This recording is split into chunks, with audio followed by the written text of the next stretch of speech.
विजय मुख्यमंत्री बन गए और इस तरह तमिलनाडु में करीब हफ्ते भर चला राजनीतिक ड्रामा खत्म हो गया। ड्रामा तो खत्म हो गया, पर अब यहाँ से शुरू होती है असल कहानी, जो रील्स, भाषण और तालियों की गड़गड़ाहट से परे है।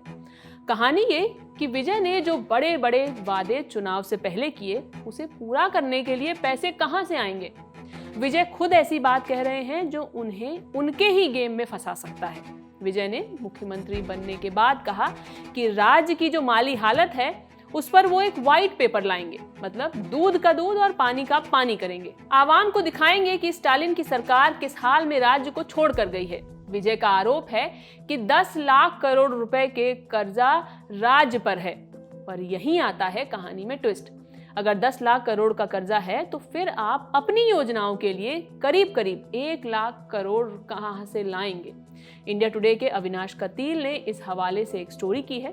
इसकी कुछ बातों से आपको समझ में आएगा कि क्यों कहानी काफी गड्ड-मड्ड है। पहले ये जान लीजिए कि विजय के वायदे किस तरह के हैं। विजय ने फ्री बिजली देने का वादा अपनी आवाम से किया है और दिलचस्प बात यह है कि मुख्यमंत्री बनते ही उसे लागू भी कर दिया।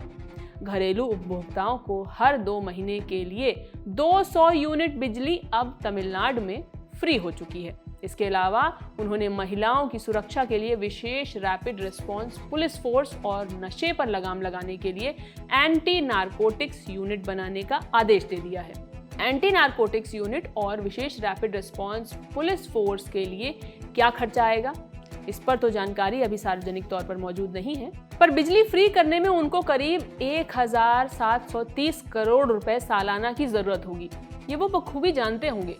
पर आप कहेंगे कि ये भी कोई रकम है तमिलनाडु जैसे बड़े और तुलनात्मक तौर पर समृद्ध राज्य के लिए? तो जवाब है कि ये तो बस एक उनका चुनावी वादा है। ऐसी लिस्ट काफी लंबी है। जैसे पहला, सालाना 6 LPG सिलेंडर हर घर को मुफ्त देंगे।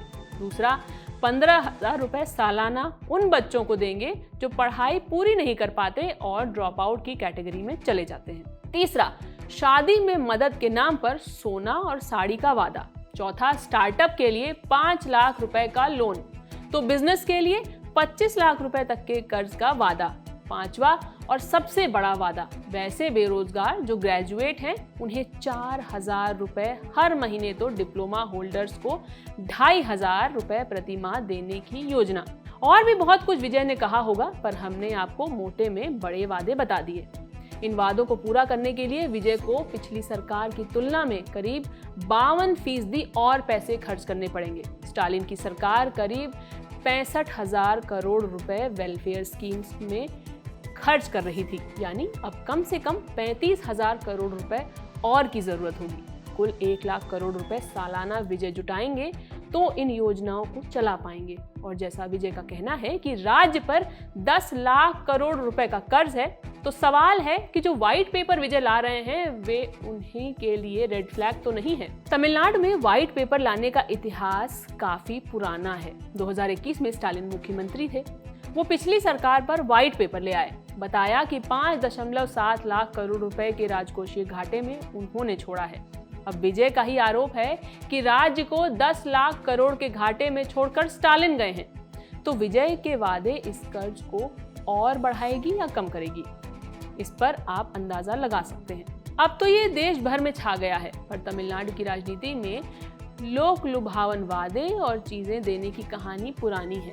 पहले ये लोक कल्याण के इरादे से शुरू हुआ, फिर इसमें एक प्रतिस्पर्धा सी होती चली गई, खासकर डीएमके और एआईडीएमके के बीच। मतलब ये कि आप 1,000 देंगे तो लीजिए मैं 2,000 दूंगा। विजय के ऐलान और वायदे भी उसी कड़ी में एक कदम है। कुछ जानकार पूछ रहे हैं कि जब तमिलनाडु का रेवेन्यू रिसीट, यानी राज्य का सालाना तौर पर होने वाला नियमित इनकम माने आय ही जब करीब 3,31,000 करोड़ रुपए है, तो फिर क्या विजय इसका करीब 1/3 पैसा यानी 1 लाख करोड़ रुपए अपनी इन योजनाओं पर ही खर्च कर देंगे? फिर अस्पताल, सड़क, दूसरे इंफ्रास्ट्रक्चर बनाने के लिए पैसे कहां से आएंगे? हालांकि यही विजय की एक परिपक्वता और बयान का भी जिक्र जरूरी समझ आता है, जो ये दिखलाता है कि उन्हें भी शायद इस बात का अंदाजा है जो उन्होंने मुख्यमंत्री बनने के बाद अपने संबोधन में लोगों से ये इल्तिजा की कि आपकी सरकार है, मुझे थोड़ा समय दीजिए और थोड़ा धैर्य भी दिखाइए। समय और धैर्य का मतलब यही समझ आता है कि वो योजनाओं को पूरा करने में वक्त मांग रहे हैं, पर स्टालिन विपक्ष में है, वे शायद समय देने के मूड में नहीं है। कहते हैं कि भले ही कोई कुछ भी आरोप लगाए, पर उन्हें ये ध्यान रखना चाहिए कि कोविड आया, राज्य में बाढ़ आई, केंद्र सरकार ने हमारे साथ नाइंसाफी की, फिर भी हमने कई लोक कल्याणकारी योजनाएं चलाई।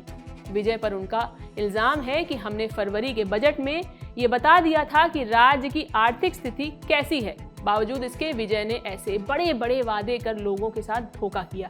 विजय ने धोखा किया है या फिर स्टालिन फिजूल खर्ची कर रहे हैं? विजय वादे पूरे कर पाएंगे या फिर उलझ जाएंगे?